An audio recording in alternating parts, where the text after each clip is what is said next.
আর্থসামাজিক ন্যায়ের লক্ষ্যে ঐতিহাসিক পদক্ষেপ, বিজেপির আরও একটি প্রতীক্ষিত এজেন্ডার বাস্তবায়ন। শাসক ও বিরোধী দীর্ঘ বাতানুবাদের পর সংসদে উভয় কক্ষেই পাশ ওয়াকফ সংশোধনী বিল।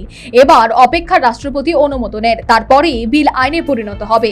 বিরোধীদের প্রবল আপত্তি সত্ত্বেও বিজেপির আরও একটি প্রতীক্ষিত এজেন্ডার বাস্তবায়ন। স্বাভাবিকভাবেই উচ্ছ্বাসিত প্রধানমন্ত্রী নরেন্দ্র মোদী। থাইল্যান্ড থেকে এক সেন্টেলে প্রধানমন্ত্রী লিখেন, এটা ঐতিহাসিক মুহূর্ত, আর্থসামাজিক ন্যায় প্রতিষ্ঠার লক্ষ্যে বড় পদক্ষেপ।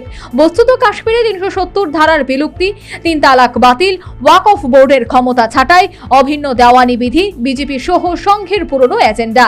৩ তালাক ইতিমধ্যেই বাতিল করা হয়েছে আইন এনে।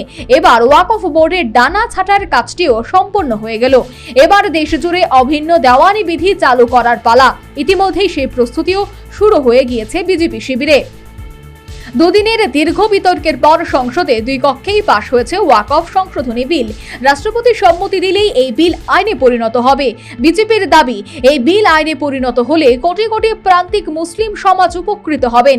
এতদিন ধরে গুটি কয়েক প্রভাবশালীর হাতে কক্ষিগত ওয়াকফ সম্পত্তি মুক্ত হবে এবং সাধারণ মুসলিমরা উপকৃত হবেন। বিমস্টেক শীর্ষ সম্মেলনে যোগ দিতে এই মুহূর্তে থাইল্যান্ডের ব্যাংককে প্রধানমন্ত্রী। ওয়াকফ বিল নিয়ে সংসদে আলোচনায় তিনি অংশ নেননি।